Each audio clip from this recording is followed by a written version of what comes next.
V Mariboru in okolici je kar nekaj črnih točk oziroma nevarnih odsekov, kjer prihaja do ponavljajočih se prometnih nesreč.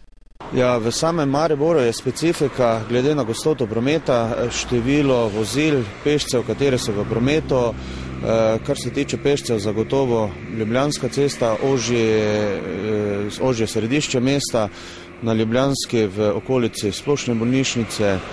V bistvu tukaj prihaja dnevno do izseljevanj pešcev na prehodih za pešce, prav tako pa tudi same pešci ob samem prehodu čez prehod oziroma obstopanje na vozišče so zelo velikokrat premalo pozorni na promet. Kaj so najpogostejši vzroki za prometne nesreče? V samem mestu lahko rečemo, da je najpogostejši vzrok prednost, nepravilno razvrščanje, neupoštevanje rdeče luči na semaforju. Trenutno se nahajamo na cesti številka 709, katera pelje preko Malečnika.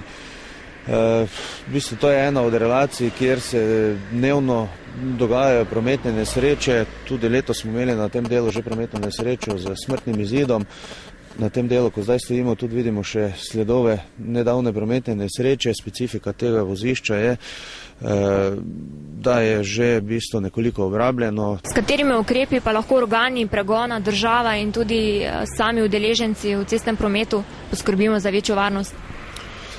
Ja, policisti se trudimo z vsakodnevnim nadzorom, v ta namen uporabljamo tudi civilna vozila, katera imajo nameščene naprave za snemanje prekrškov, ter z vsakodnevnim patruljiranjem in kombiniranim delom. Trenutno se nahajamo na eni najbolj prometnih vpadnic v mesto, in sicer Hoče Maribor.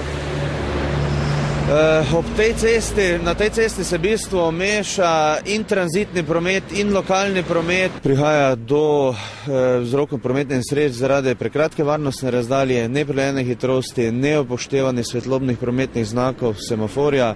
Ena od specifik je tudi, da niso vsi semaforji usklajeni, kar se tiče zelenega vala oziroma zavijanja v levo.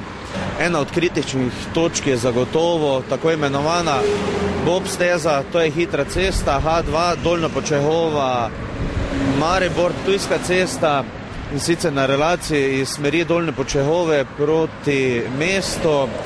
Pripeljejo tovorna vozila oziroma tranzitni promet po bob stezi, iz smeri Melja pa se potem nad dvoetažnim mostom vključujejo v promet vozila iz mesta. Glede na velikost tovornih vozil, kaj malo pride tudi do spregleda osebnega avtomobila, ker mu ta pride v mrtvi kot voznika tovornega avtomobila in v bistvu pri samem razvrščanju pride do oplaženja oziroma do zaenkrat, če hvala Bogu, lažjih prometnih nesreč.